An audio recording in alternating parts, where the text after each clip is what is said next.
Uma das hum, perplexidades para um observador atento do homem e da evolução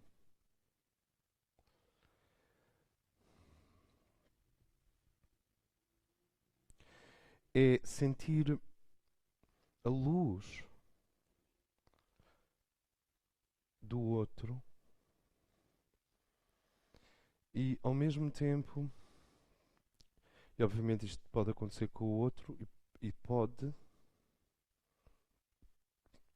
deve acontecer consigo mesmo. Sentir a luz do outro e, simultaneamente, senti-lo comprimido pela linguagem, comprimido pela dificuldade que cada época tem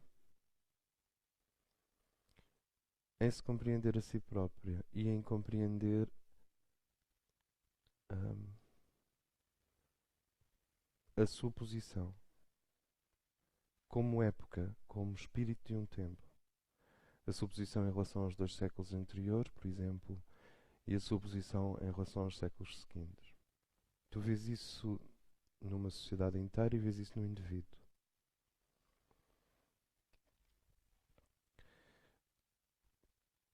Quase que uma superconsciência, no sentido espiritual, no sentido iógico, uma superconsciência permitiria fazer a história de si próprio em tempo real.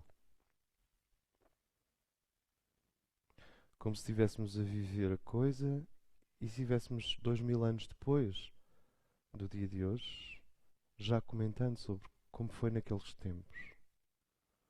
Lembram-se, há 2000 anos atrás, em 2014, numa vila que já não existe, chamada Estoril. Agora é só sequoias gigantes com 300 metros de altura. Mas naqueles tempos havia muitos prédios e hotéis e era assim um sítio. E pássaros. Nós não conseguimos fazer isto. E o que se passa é que se a capacidade e a fiabilidade de interpretação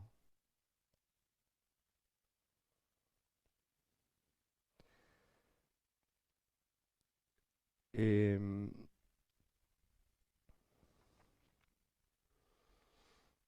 aplicável à memória e ao tempo que passa,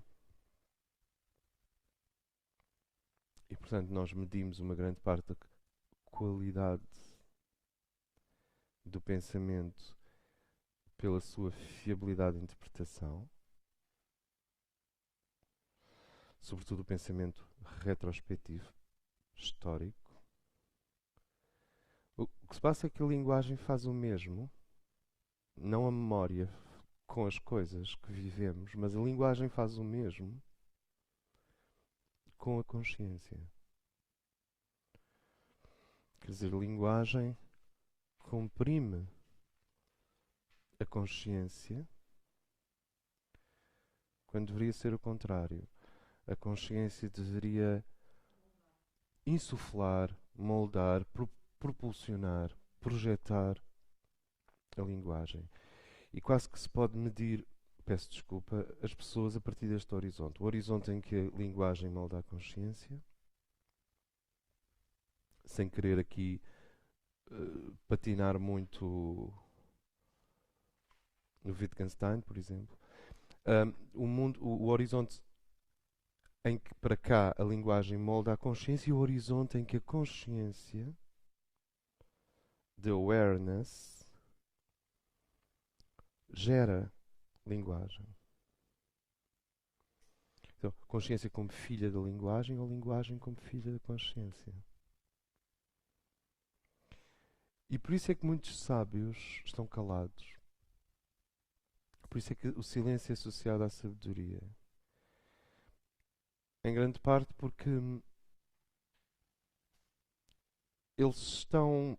Quando é assim um sábio no sentido tradicional do termo, como Ibn Arabi ou São Francisco de Assis ou Rumi,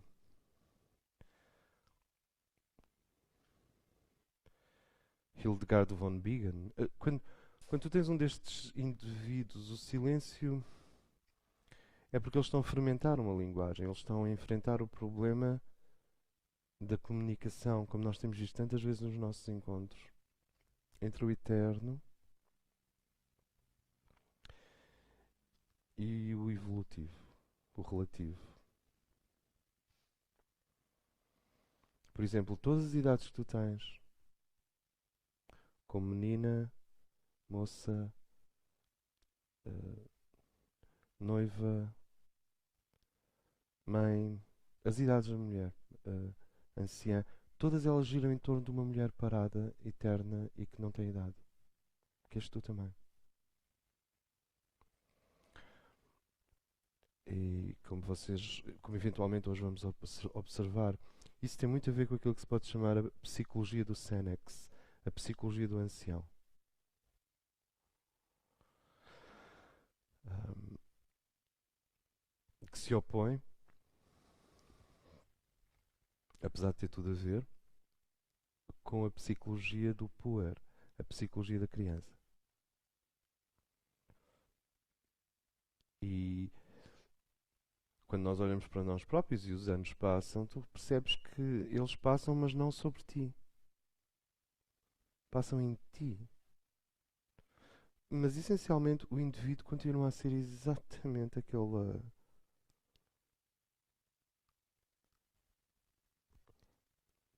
consciência de si, aquele eu, aquele centro coordenador de tudo, inoxidável, que não se degrada nem se constrói e que lá no fundo é uma luz imperial, no bom sentido do termo, em relação a todos os círculos à volta, o círculo do teu corpo, o círculo das tuas idades, o círculo dos teus dinheiros, o círculo dos teus dias, o círculo do que sabemos, o círculo do que não sabemos e assim sucessivamente.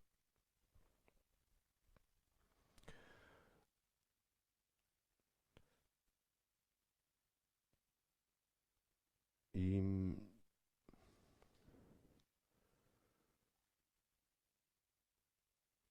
estas quatro psicologias, a psicologia da criança, a psicologia do ancião, a psicologia do homem e a psicologia da mulher, dito de uma maneira um bocado primária, não?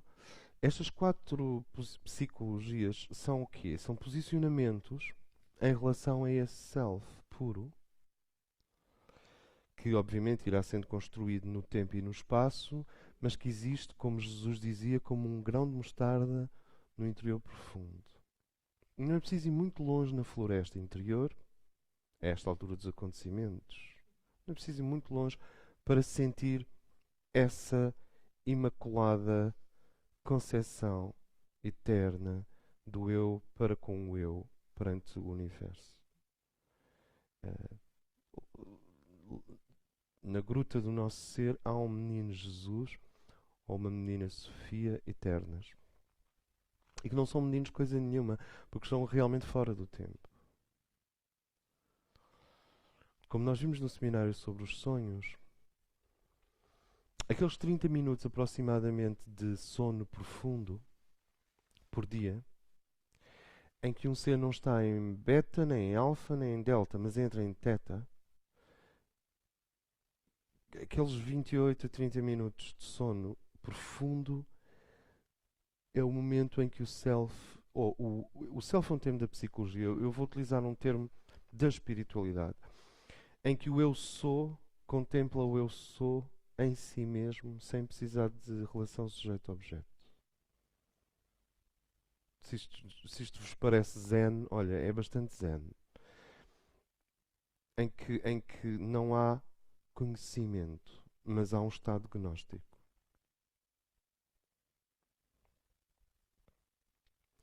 São esses 30 minutos durante a noite.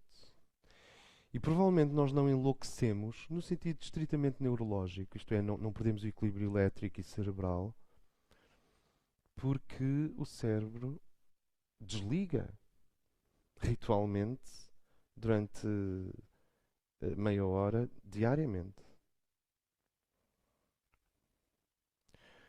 O equilíbrio imenso que toda a nossa estrutura elétrica, celular, eletrolítica, trocas de forças e calores e energias e compostos energéticos e todos os nossos órgãos psicológicos, o repouso que eles têm. Quando, durante meia hora, o que é. E o que não é, não é. Todos nós temos meia hora de Heraclito. Todas as noites. O que é. E o que não é, não é. E isso descongestiona, purifica, limpa a psique. Exatamente da mesma forma que se nós fizermos um mês numa estação termal, provavelmente saímos de lá com o fígado e os rins em melhores condições. Da mesma maneira, estes 30 minutos durante a noite permitem que a água absolutamente cristalina, metaforicamente falando, do eu, do I am, do eu sou, lavem, descongestionem, aliviem os órgãos psicológicos. Que os órgãos físicos também, isso já sabemos. Mas eu estou a falar especificamente da regeneração psíquica e psicológica que vem, não pelo sono, mas pelo facto que o sono é a única forma natural, involuntária, que o ser humano tem de se tornar o que é. Naquele período de 30 minutos. Existe o pequeno drama do indivíduo não se lembrar de nada disto no dia seguinte.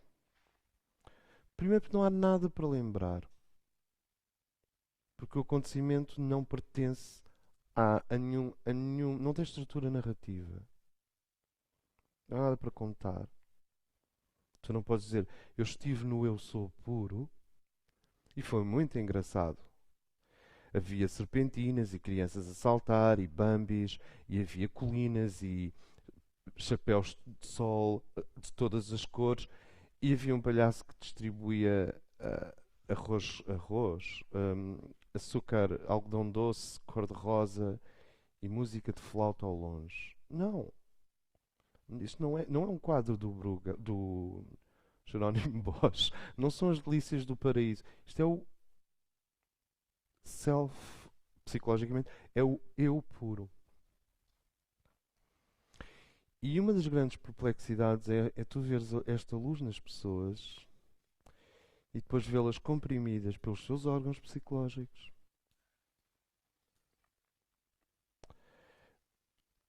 Dito desta maneira, parece uma tragédia. Mas deixem-me começar por aqui. Comprimidas pelos seus órgãos psicológicos, limitadas pela linguagem, limitadas pelos últimos anos, limitadas por uma cultura. E o contrário também é verdade. É que são estes órgãos psicológicos, estão aqui, alguns deles, no quadro, são estes órgãos psicológicos, estas funções psicológicas e a linguagem possível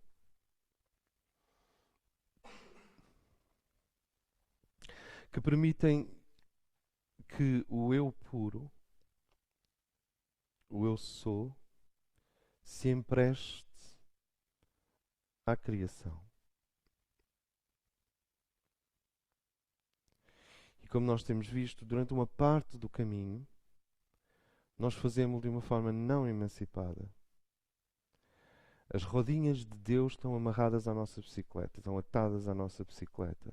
Aquelas duas rodinhas estão fixas à nossa bicicleta. Por mais asneiras que o indivíduo faça, numa primeira fase, Deus é perdoador, altamente perdoador. A deusa é perdoadora. Há uma fase que é, digamos, pedagógica por excelência, em que nós até aos 28, mais ou menos, talvez até aos 35, andamos neste mundo com uma personalidade, uma bicicleta com rodinhas. E uma parte daquilo em que a astrologia se chama a cauda do dragão tem a ver com essas rodinhas. Tem a ver com esse. No fundo, não estamos sozinhos. Até que há um momento em que se dá a emancipação, que não é dos pais, exatamente, nem é de um apadrinhamento ou de um código de honra qualquer ao qual o indivíduo sincreticamente pertence, como aquelas pessoas que são carnívoras, católicas e do Benfica. E tu ficas assim, mas são tantas? Porquê é que há tantas pessoas? Tantas! Se fossem 1000? Não. Porquê é que há tantas pessoas carnívoras, católicas e do Benfica? Que coincidência extraordinária! Deve ser a verdade. É a verdade é essa. É ser do Benfica e é católico e carnívoro. Porque são tantas pessoas, e claro, as pessoas depois de refletirem durante 40 anos tiveram um lampejo e perceberam que Deus é do Benfica, Deus é carnívoro e Deus é católico. Então há esta iluminação espalhada pelo país todo. Mas depois chegas à Alemanha e Deus já não é do Benfica. Percebes? Ou seja, tu tens estas camadas que impedem a emancipação. Na Alemanha já é o Bayern de Munique e tens as salsichas. Então, as coisas, enquanto o indivíduo não se emancipar, mas não é só emancipar em termos destes berços culturais, agora sim, enquanto ele não compreender que a partir de um certo momento as rodinhas da bicicleta são retiradas, ele tem de conseguir fazer o mesmo que Deus faz, à sua pequena escala. Fazer o mesmo que os prolongamentos conscientes criativos de Deus, que o livro Durante chama Miguéis criadores, filhos criadores. Vá-se lá saber. Mas os prolongamentos criativos de Deus, as línguas de Deus, como vocês veem na tradição egípcia, tens aquele sol e depois tens o sol com mãos, ou com línguas, ou com lágrimas. As lágrimas de Deus são os Miguéis criadores, as línguas de Deus são os verbos, são os Miguéis criadores, as mãos de Deus são as Sofias geratrizes. Portanto, enquanto uma pessoa, à sua pequena escala, não enfrentar este ponto cego, e nós não estamos a dizer pouca coisa aqui, este ponto cego em que um dia tu descobres que o divino tira outras rodinhas e não o fez por maldição. O exemplo radical disto é o livro de Jó. Mas ele não o fez por maldição, nem me abandonou. Nem se trata de uma conspiração ou de uma espécie de desporto para ver até onde é que o ser humano aguenta. Tudo isso seria psicologicamente motivado. E Deus não é psicologicamente motivado. Ele tira as rodinhas porque ele tem mais características divinas para nos dar. Qualidades divinas para nos dar. E essa é a psicologia do adulto. Então, existe uma psicologia da criança, uma psicologia do ancião. E entre a psicologia da criança e a psicologia do ancião, coloca-se a psicologia do adulto. Estar de pé, sem rodinhas, sem apoios. Não é sem apoios objetivamente.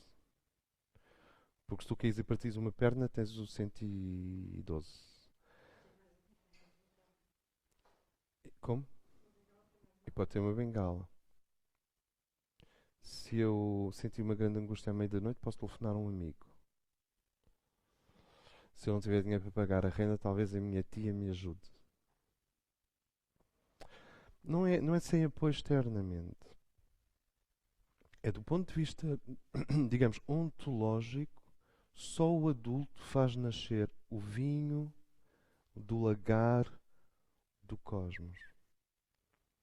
A criança não consegue e os jovens eternos não fazem, não há vinho nos jovens eternos e não há vinho nas crianças.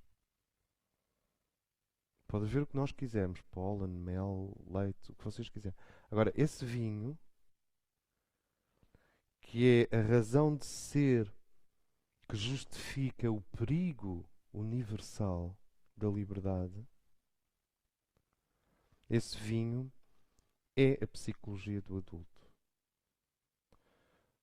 O adulto, o que define um adulto seria, em inglês, to stand alone by himself. Dito desta maneira, parece uma espécie de autossuficiência emocional, mas não é neste nível. É mais profundo. O adulto, subjetivamente, é obrigado a recriar o universo inteiro, primeiro no plano da linguagem, depois no plano das escolhas e depois no plano das realizações. Ele é um criador, ou um co-criador. Se nós dissermos, mas isso implica que há muito poucos adultos. Precisely.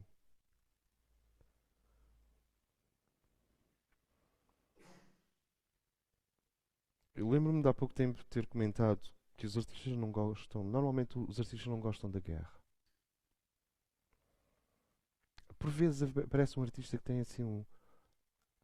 Sabes, a beleza em todas as suas formas. A beleza de um punhal. A beleza de uma morte violenta e heroica no campo de batalha grego. A beleza da ferida. A beleza dos homens em combate. Bem, a beleza dos homens em combate já é um bocado gay. A beleza. A beleza. Isso não há beleza. A beleza disto. Há sim uns artistas que falam nisso. Beauty in all its forms. Mas lá no fundo, arte e guerra enfrentam-se seriamente. Porque a guerra é um falhanço da criatividade. A guerra, em grande parte, quando não é uma guerra sagrada, ela é um falhanço da criatividade. Ela demonstra a incapacidade do artesão, do artista cósmico, resolver o problema. E as coisas regressam ao seu estado primitivo, biológico. Não sei se isto nos ajuda. Portanto, guerras connosco próprios significam adiamentos do nosso próprio artista interior. Guerras connosco próprios, que Jung definia como neuroses, e olhem que eu acho que sei de que é que estou a falar, representam adiamentos ou ausência de generosidade para com a vida. Isto é, o indivíduo não consegue, não quer, não se permite alargar o canal para que o artista que ele é, quer dizer, o artesão, o criador, venha ao de cima. E quando Deus nos tira as rodinhas, não é para nós ficarmos em guerra connosco próprios, o que é provável que aconteça, mas é para darmos à luz esse artista, esse criador puro, com o qual o divino se identifica. Digamos que o divino tem as papilas gustativas, mas nós somos o vinho. E aqui não estou a falar de uma camada de arcontes e de entidades negativas poderosas que mantêm a Terra num nível limitadíssimo e que extraem as nossas emoções para os seus próprios fins. Esse tipo de colheita é muito abaixo do nível em que nós estamos a falar. Quer dizer, eu não estou a falar de reptoides, nem de arcontes. Estou a falar de Deus. Os reptoides querem emoções extremas. Deus quer o contrário. Quer a nossa criatividade na máxima expressão possível. Deus quer vinho. Os reptoides querem vinagre e grandes concentrações de açúcar. É outra coisa.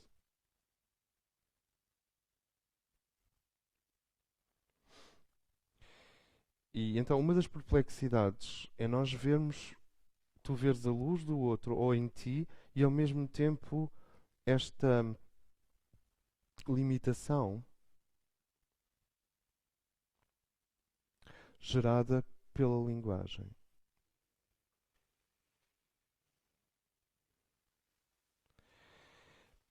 E esta limitação gerada pelo desenvolvimento possível das nossas funções psicológicas. Porque o indivíduo pode ter a sua masculinidade altamente desenvolvida, o que significa que nunca é agressivo. Uma masculinidade altamente desenvolvida nunca é agressiva, é assertiva, mas não é agressiva. E pode ter a sua feminilidade embutada, miniaturizada, esquecida. O que significa que é um sedutor compulsivo. Então tu podes ter indivíduos que são assertivos como masculinidade e ainda são primários como feminilidade. E o contrário também, tu podes ter indivíduos que têm uma feminilidade altamente desenvolvida, quer dizer, uma feminilidade já final, o que significa que o encanto deles é o encanto do cosmos, não é artificial.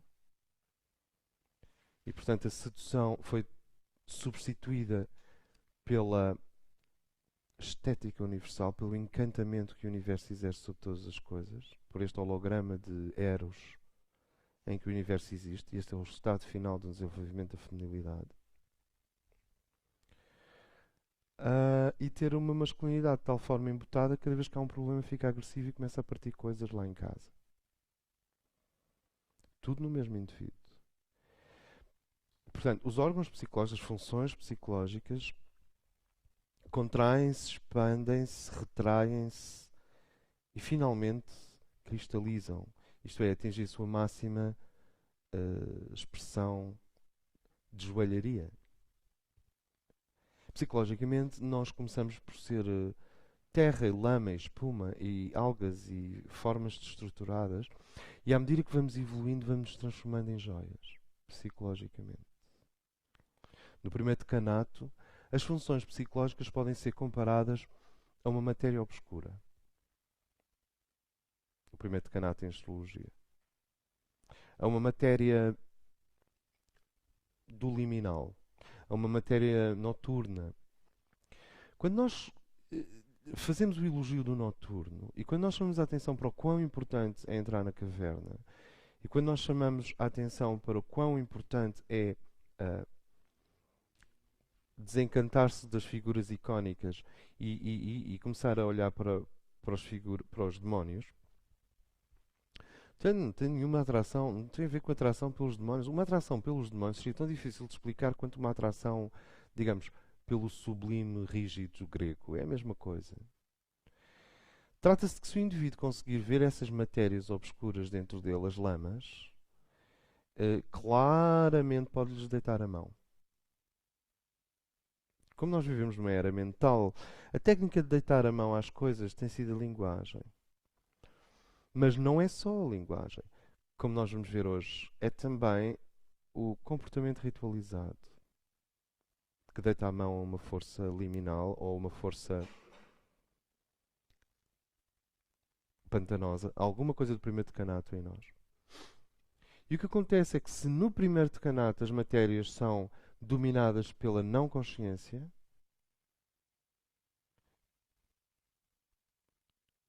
se pensarmos que a evolução da masculinidade, se for descrita como a evolução da espada, começa pela espada de ferro, depois passa pela espada de bronze, depois pode atingir a espada de prata, até que finalmente chega à condição masculina, digamos, mais alta, que é a espada de ouro, ou Excalibur, que é a última espada.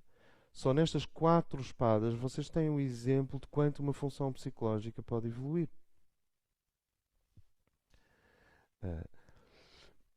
É a evolução da psicologia da guerra, a evolução da psicologia do guerreiro. A espada de ferro fere os outros e tu não sentes nada. É psicopática. A espada de bronze fere o outro e tu já sentes em ti.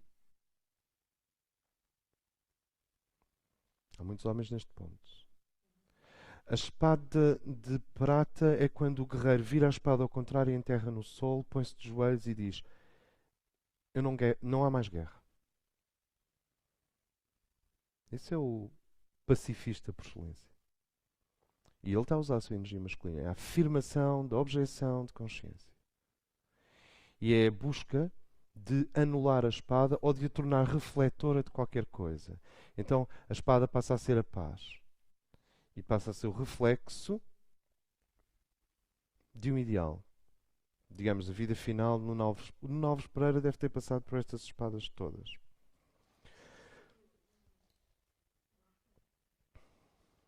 I beg your pardon? O Rei Arthur. O Rei Arthur. O que é isto? Tu estavas na espada.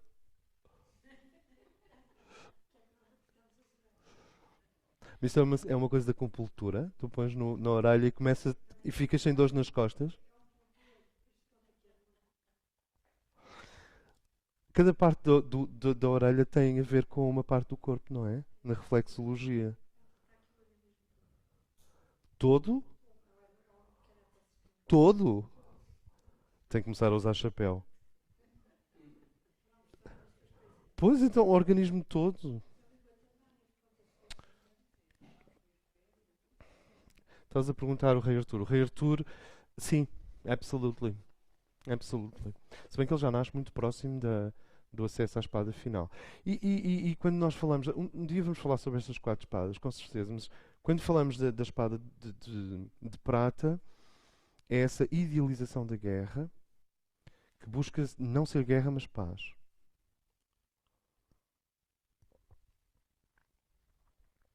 Mas depois, essa não é a fase final da energia guerreira. Depois vem a espada de luz. E a Excalibur representa a masculinidade na sua mais alta expressão, que é o indivíduo que tem toda a potência imediatamente disponível, porque toda a gente tem potência, agora imediatamente disponível é o que define o guerreiro. O guerreiro não fica. Então pronto, então é preciso fazer esta guerra, nós vamos fazer esta guerra, mas eu já não sei onde é que eu pus a minha espada, dê-me só um tempinho, eu vou, e depois vai tirar o curso de ninja, e ao fim de um ano aparece, pronto, já está mais ou menos. Não, o guerreiro tem energia masculina instantaneamente disponível, é uma questão de 3 segundos e ela está cá fora. Nunca vem para fora na espada de bronze, ela na espada de Excalibur, que é a fase final, a energia de guerra nunca aparece se não for necessária. Absolutamente necessária. Esta é a fase mais alta do guerreiro. Digamos que para o indivíduo feminino é mais ou menos assim. Eu sei que está aqui eu sei que eu estou ao lado do indivíduo que é capaz de fazer a guerra e eu tenho toda a segurança de que essa guerra nunca será feita injustamente. Isto é a fase mais alta. Mas o que é que caracteriza Excalibur ou a espada de luz em relação à de prata? É que a de prata está enterrada no sol, transformou-se numa cruz. Ela é uma redenção do guerreiro. Mas a Excalibur já não. Ela é ativa. Ela parte a, a caminho da guerra. Ela sabe onde está o inimigo. Só que agora é o inimigo de Deus e não o inimigo do ego. Dos homens, quero dizer. Não são inimigos socialmente escolhidos ou egoicamente escolhidos. É o inimigo de Deus. Diz? Excalibur? Se quiseres mergulhar agora no mito, com certeza que não. Isso tem muitas nuances. Tem muitas nuances. O que se acabou de dizer implica o que tu disseste, que é há uma evolução da agressividade. Ela começa na espada de ferro e termina na espada de luz. Logo, não pode ser empenhada por qualquer um. Talvez até se possa dizer que não pode ser empenhada por quase ninguém.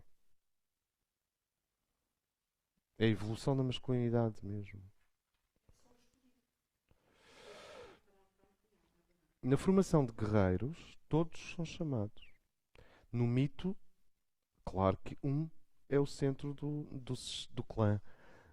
E é aquele que reúne as várias divisões dentro da Inglaterra, por exemplo. Daí o nome Reino Unido. Mas na formação de guerreiros, todos são chamados. Ah, nesse sentido, os nossos órgãos psicológicos contraem-se, regridem, avançam. Se o material psíquico no primeiro decanato é comparável, isto é muito real até para os trânsitos, é comparável a uma matéria obscura, em que o inconsciente domina, não nos seus aspectos arquetípicos, que seria o inconsciente superior, mas nos seus aspectos arcaicos, isto é, a parte da psique universal que é inconsciente e retém a evolução e se rebela contra a evolução, isso também está no nosso inconsciente. Se recordam, no átomo humano tens ali uma zona que é arquetípica e tens uma zona que é arcaica. E tens uma zona que é simplesmente ignorante. E o material que desse primeiro decanato é o material obscuro. É lama.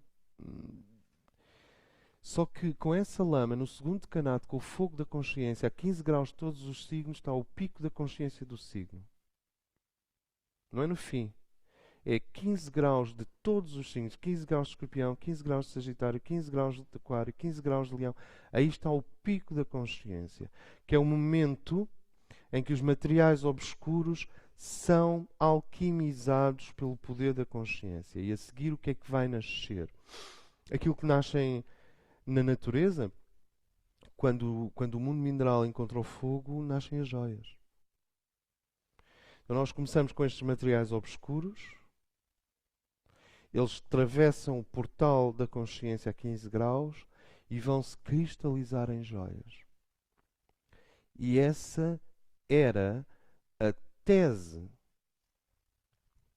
a justificação para a aristocracia. Toda a aristocracia só é legitimizada perante Deus e perante os homens se o aristocrata for psicologicamente uma expressão das joias que usa. Quando eu digo a joia é aqui como um símbolo. De outra forma, o que nós temos é a forma a sobrepor-se ao conteúdo. Foi o que aconteceu com as monarquias da Europa todas, sem exceção. Talvez a sueca tenha sido assim um pouco mais, os Gustavos. Mas, de uma maneira geral, as aristocracias são isso. São seres que tentam exemplificar para a humanidade inteira a cristalização dos materiais brutos em formas aristocráticas. Felizmente, o verdadeiro aristocrata é um assunto de Deus, do sublime, e portanto, se ele desaparece nas famílias aristocráticas, pode aparecer em qualquer sítio, porque a aristocracia, a partir de uma certa fase, e não foi há 100 anos, nem há 200, nem há 500, nem há 1000, tornou-se independente das classes sociais. Como imaginam.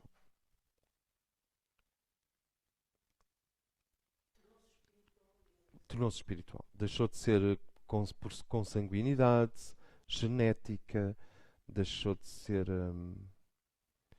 por transmissão titular ou até por feitos épicos e por tornou-se um assunto do divino. O divino reclamou para si outra vez, o Logos da Terra reclamou para si outra vez a gestão daquilo a que se pode chamar aristocrático. Tem a ver com Sagitário. As psicologias relacionam-se com dois assuntos fundamentais. Primeiro, com a linha terra, a linha horizontal, esta linha. A seguir, com a linha, vamos chamar-lhe de céu, que seria a linha vertical.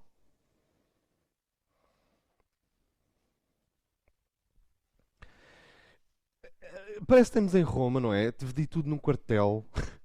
Os romanos não conseguiam fazer nada sem primeiro dividir o espaço em 4.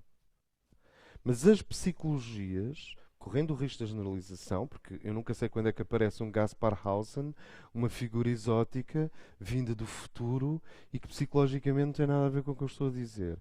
Mas tirando isso, meus irmãos, as psicologias relacionam-se com a linha de terra e com a linha vertical, com a linha celeste. Elas podem estar acima da linha de terra, abaixo da linha de terra ou na linha de terra. Acho que espacialmente não se consegue uma terceira posição, pois não. Ou estão acima, ou estão abaixo, ou estão na própria linha de terra.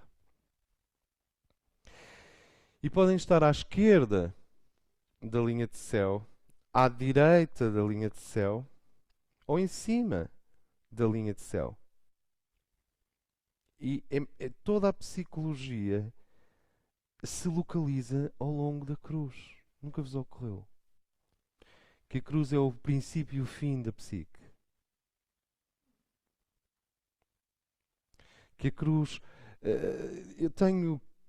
eu não tenho. O mundo poderia ter alguma pena e alguma repugnância pelo facto de subgrupos paramilitares enlouquecidos terem tomado a cruz para si próprios.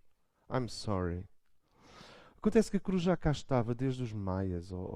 Há cruzes no Peru, há cruzes em toda a parte. Quer dizer, tu vais a civilizações como os Olmecas e civilizações que nem temos nome, em Marcauasi e alguns planaltos do Chile, muito anteriores aos Incas, aos Maias e aos Aztecas e aos Toltecas, quer dizer, os Olmecas, e está lá a cruz.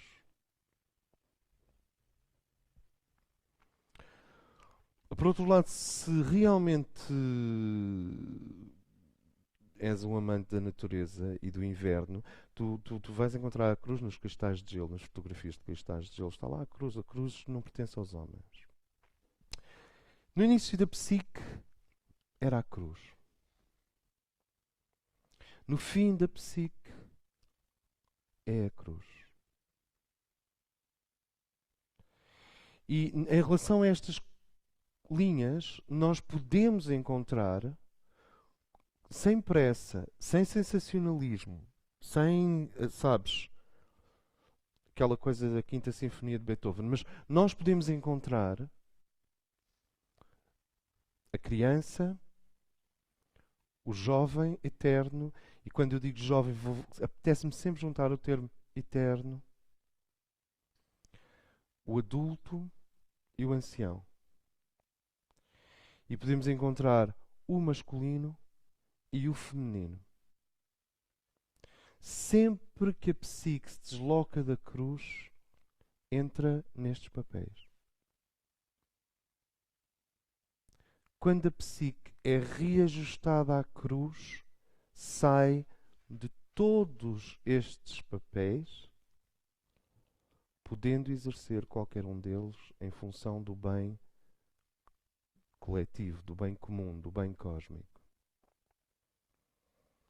O que significa que nascer psicologicamente é ser retirado da cruz. E transcender psicologicamente é ser ligado à cruz. Porque só há homens e mulheres no sentido adulto, no ponto de cruzamento dos dois eixos. Não estão nem acima da terra, nem abaixo da terra, nem à esquerda da cruz, nem à direita da cruz, nem à esquerda nem à direita da vertical. Por isso é que os nossos irmãos alemães e suecos decidiram pôr uma rosa no centro da cruz, para ver se as pessoas... Deve ser por ali. Uma rosa no centro da cruz. Carla. Exato. Então, ser mulher... Vamos abstrair-nos da ideia de adulto. É assim, ser jovem é algures num destes pontos fora da cruz. Ser criança é lindo. É lindo e é algures num ponto fora da cruz. Ser louco recomendo vivamente, é fora da cruz. ser absolutamente responsável e fiável e ter uma capacidade robusta de resistir às intempéries sociais, económicas, pessoais, humanas. É fantástico. É um indivíduo, é um Capricórnio, mas ainda não é estar na cruz.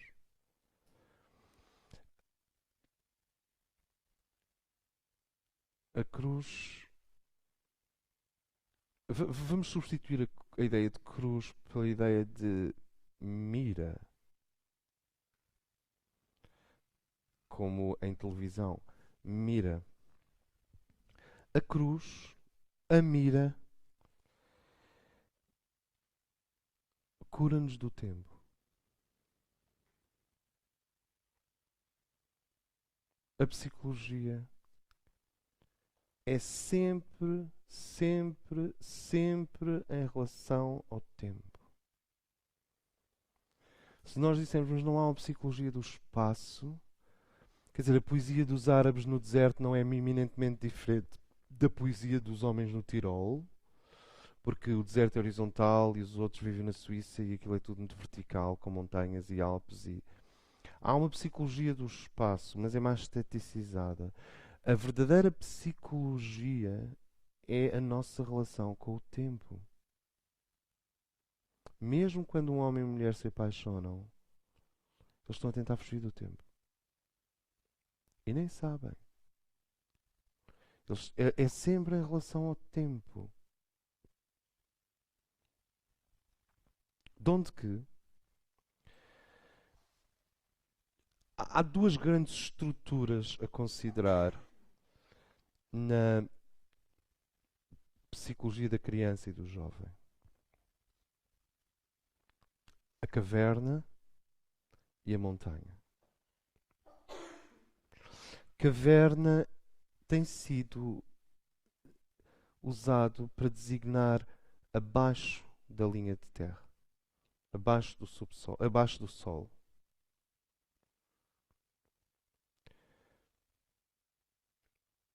E montanha tem sido usado para designar acima do sol, como nós vimos no último encontro. Permitam-me clarificar. Esta frase foi mesmo retórica, não foi? Foi toda. Permitam-me clarificar. Bom, deve ser a gravata a falar. Ok. Abaixo da terra, tudo o que sai da cruz tem uma característica extraordinária. Aproxima-se imediatamente da grande deusa e do grande Deus. Mas afasta-se do vinho. Afasta-se de Sofia, aquela bem amada que contém todas as mulheres e é holográfica em relação a todas as mulheres. É ilusiva, mas nunca é terrível. Só é terrível quando um braço executivo de Sofia tem que vir fazer uma coisa e depois é recolhido. Mas em si, a filha não é terrível. E o filho, Cristo, não é terrível. São terríveis para tudo o que quer resistir à natureza centralizadora de Sofia e à natureza centralizadora do Cristo. Quer dizer, à natureza centralizadora da mira cósmica.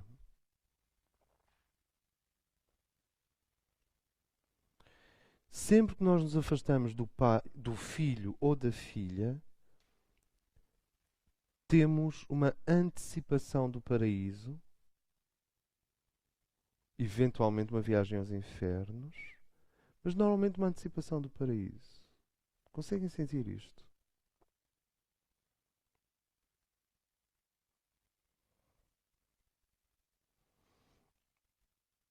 Ok. Tu tens os Sigur Rós. Então tens uma capa dos Sigur Rós, tens quatro jovens sem roupa a saírem da autoestrada e a saltarem para... Tiraram a roupa. Não há roupa. É linda. E vão a correr para a floresta. Ainda tens assim as barras da autoestrada. Tens a menina, deve ter para aí 17 anos, 16 anos, nuazinha, lá no meio das flores. E depois tens dois jovens a saltarem e tu quase que ouves a flauta de Pan ali.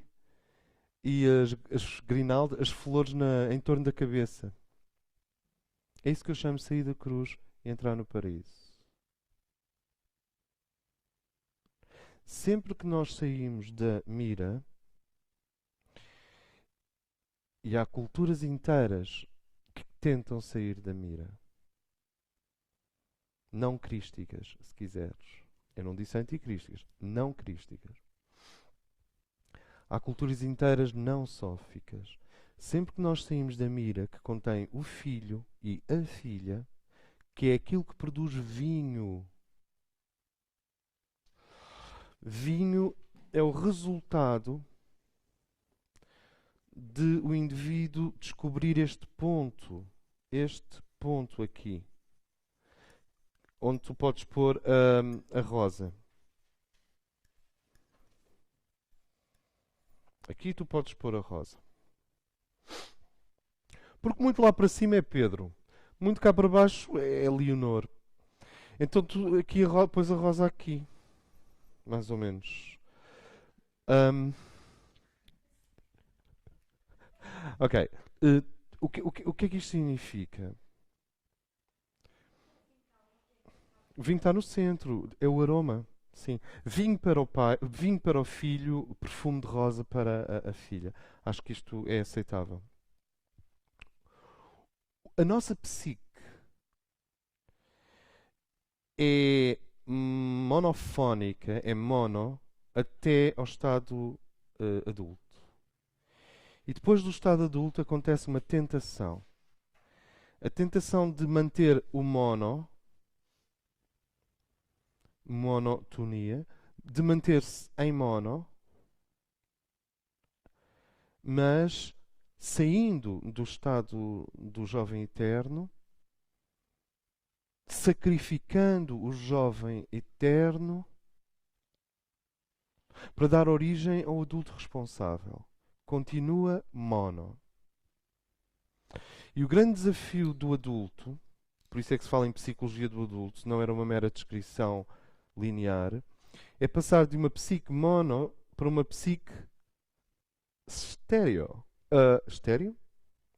Eu disse estéreo como se dizia nos anos 70. Estéreo. Estereofónica. Isto é, ser capaz de ter uma boa parte da psique fora da cruz e uma boa parte da psique na cruz. Isso seria a riqueza de um gênio, a riqueza de uma mulher vastíssima, a riqueza da, digamos, isso é competência cósmica. Essa é a competência cósmica.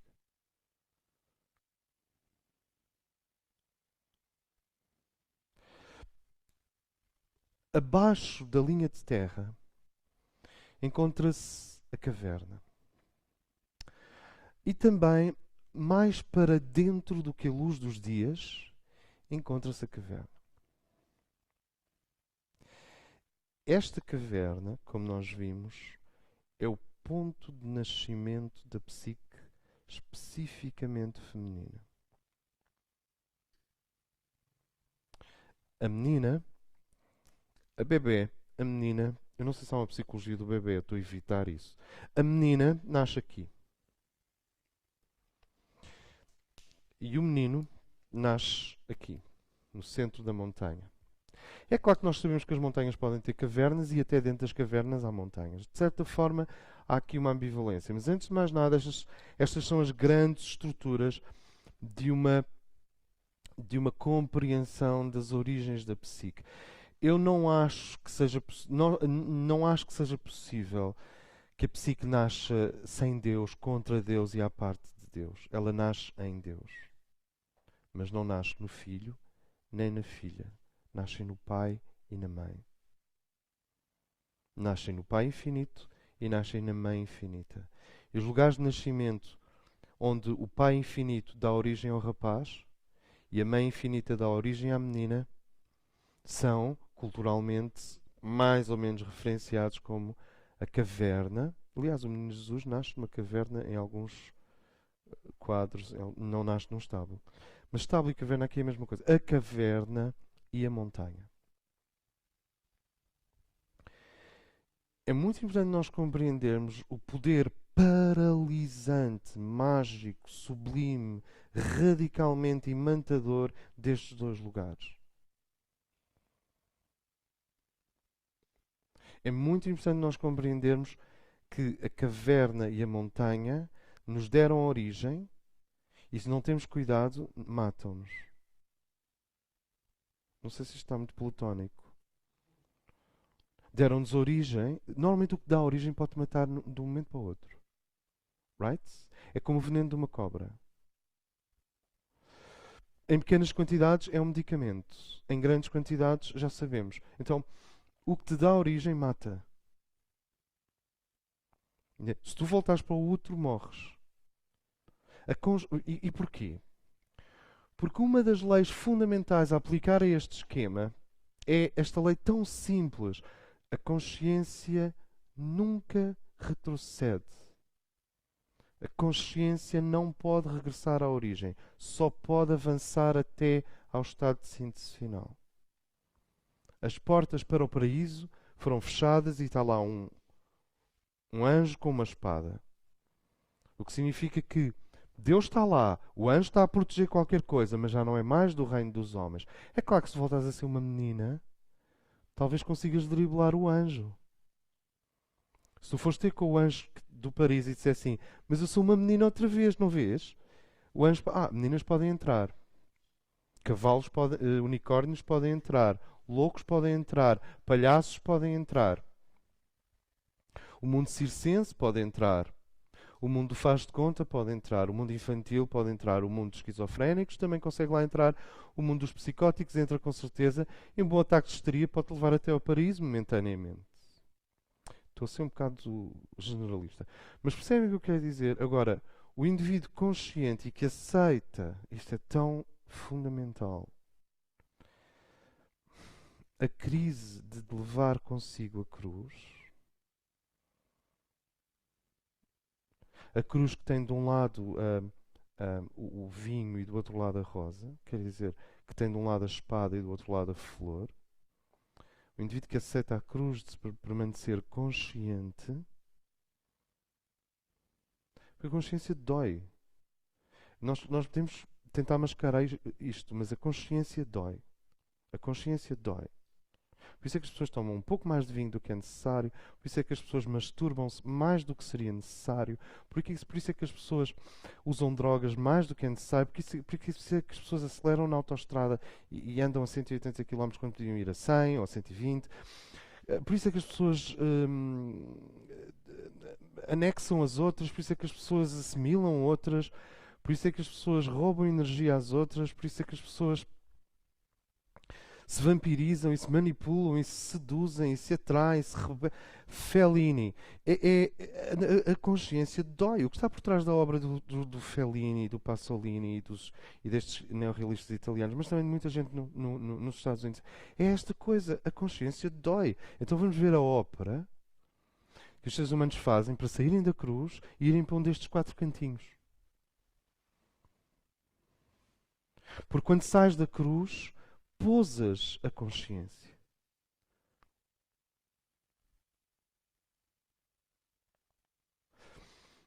Quando se diz a consciência dói, esta não é a dor do capricho.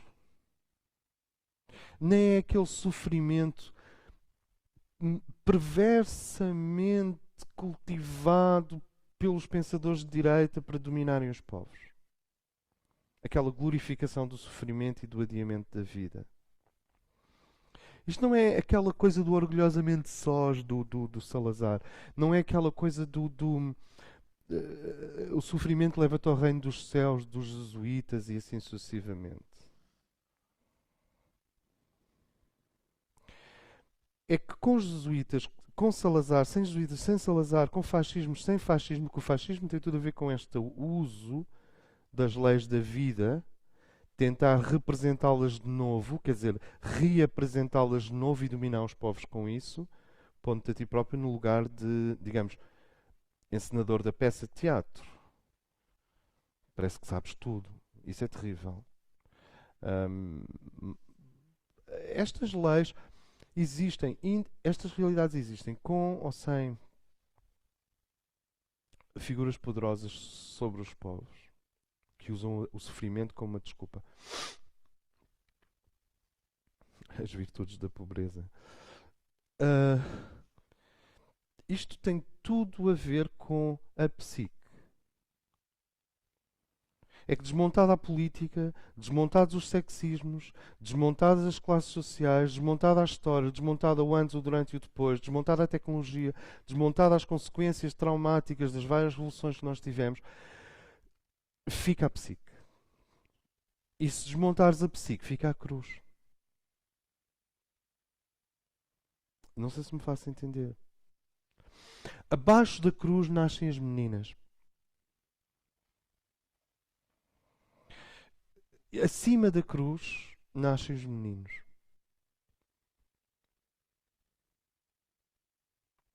Se nós pensarmos que esta região da cruz privilegia o mundo da fusão,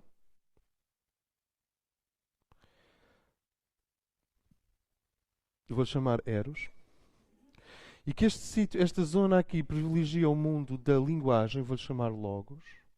Só que vocês têm duas tremendas tensões entre o masculino e o feminino a priori.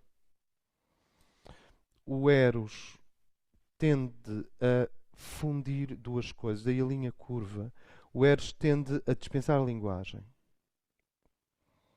Aliás, é frequente, quando a mente entra, o Eros é ferido. Quando a linguagem é excessiva, o Eros é ferido. E o contrário também.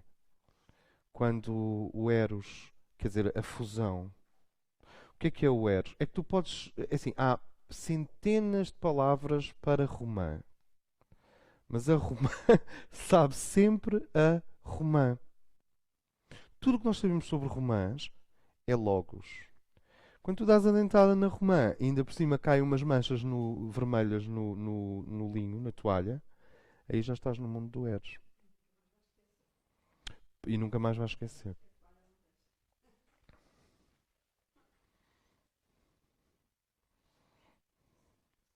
De certa forma, quando tu lês um livro, estão a acontecer duas coisas. Estás a sentir uma série de sensações, de ondas a vibrar dentro de ti. E ao mesmo tempo estás a ler e estás a compreender e estás a achar coisas e estás a descobrir coisas com a tua consciência. Mas o Eros está lá ao mesmo tempo. Se for um bom livro, consegue fazer as duas coisas simultaneamente. De onde que as meninas nascem abaixo do Sol. Esta distância em relação ao Sol, como nós temos visto,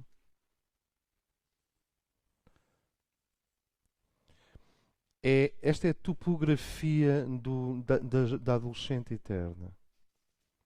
Como se disse, tu podes ter 60 anos e como tens uma saudade enorme do paraíso,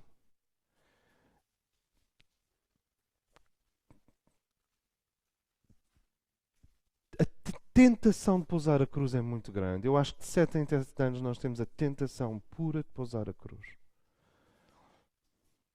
Aos 21, aos 28, aos 35, aos 42, aos 49, 56, uh, 63. A tentação para dizer assim: I give up. Em nome de que é que eu estou a carregar aquilo que não é nem o alto, nem o baixo, nem a esquerda, nem a direita? Em nome de que aquilo que no início é um deserto e uma incipiente e uma ausência de sabor e que parece coisa nenhuma, em nome de que é que eu estou a fazer isto? Porque tu podes dizer, em nome do Pai não me parece nada. Em nome da Mãe, não soa bem.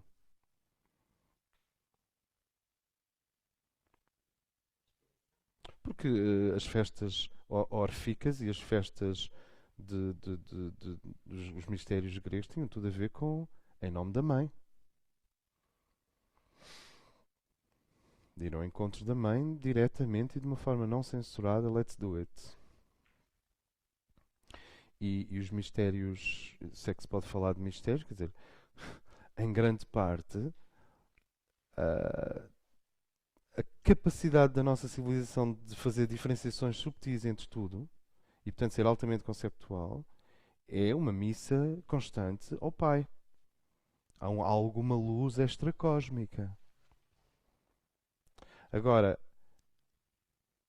não largar a cruz é em nome da filha e em nome do filho. Não em nome da mãe e em nome do pai. See what I mean? Porque ao carregarmos a cruz. O que é carregar a cruz? Tu tens sempre aquele momento em que a senhora húngara, que já tem 68 anos de idade, dá-lhe aquela coisa e volta a ter 12 anos.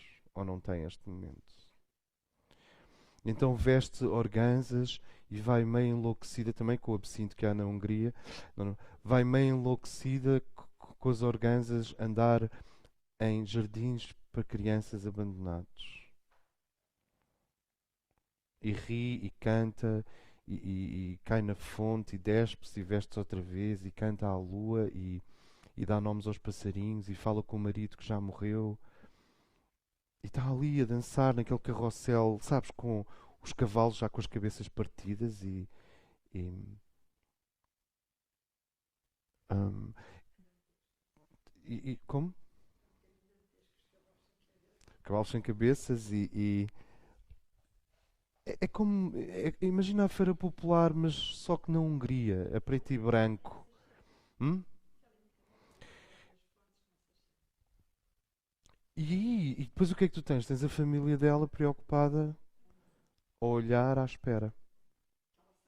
Sim, avó, oh avó, então já chega.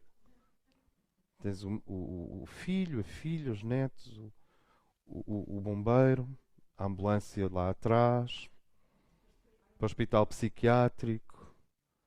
Esta mulher acabou de dizer não à vida e sim à vida simultaneamente. E se nós não percebermos isto em profundidade, vamos anatomizá-la para dentro da psiquiatria ou vamos ficar com inveja do sítio onde ela está. E não é nem uma coisa nem outra. Não seria a primeira vez que acontece. Não seria a primeira vez que acontece em que vão lá os grupos psiquiátricos, os enfermeiros, e de repente salta tudo para dentro da fonte, ficam lá todos na fonte, sabes, a lançar cartolas para o ar. Tudo é possível. O que eu quero dizer com isto é que se tu tens uma psique monofónica, tu só vês loucura e lucidez. Aqui eu estou a chamar lucidez à cruz. Não é consciência masculina, nem feminina. Estou a chamar lucidez à cruz e loucura ao fundo sobre o qual a cruz assenta. Isto é aceitável? E uma mente linear só vê lucidez, loucura. Lucidez, loucura, monofónica. Se tu tiveres uma psique, ou uma mente, uma psique, um coração, uma mente, uma psique, um coração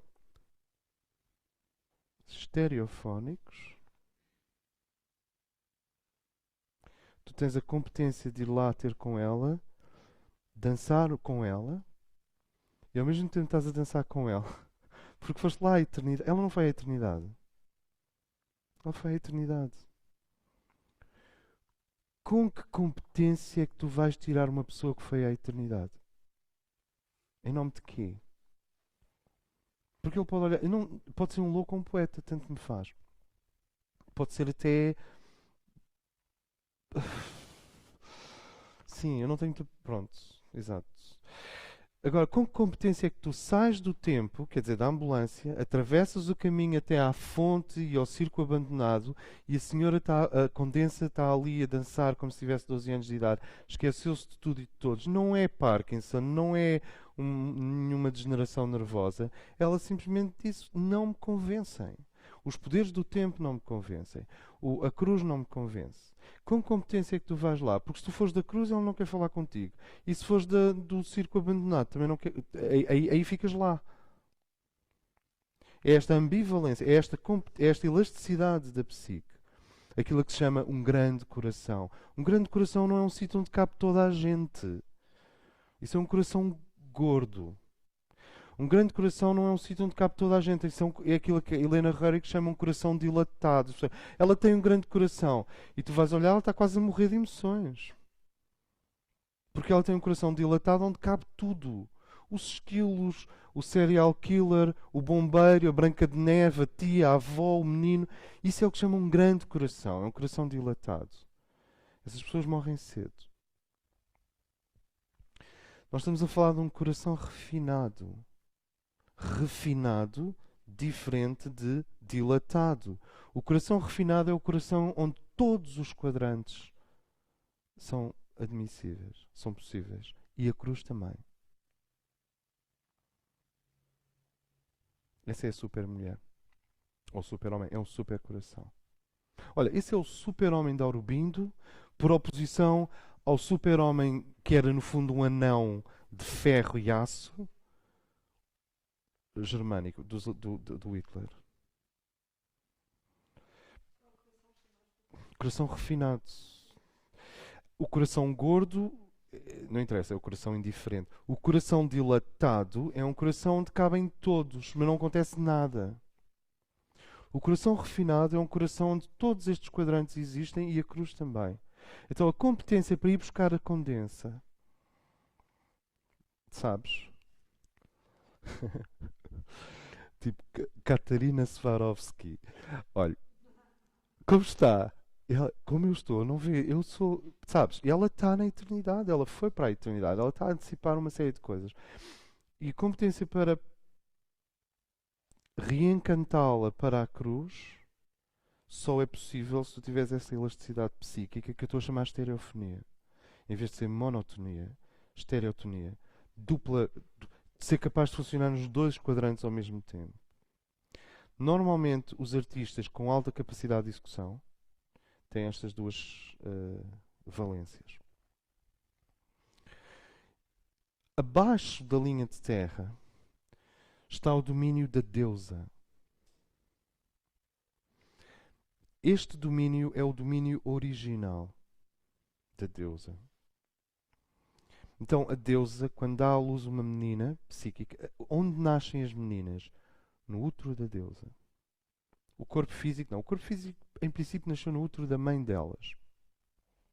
Mas a psique não nasce no útero da mãe, a psique nasce no útero da deusa.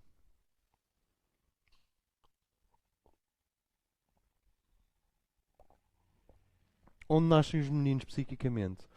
No lugar sagrado da montanha. Onde o mundo dourado de cavaleiros espartanos impecáveis lhes é mostrado.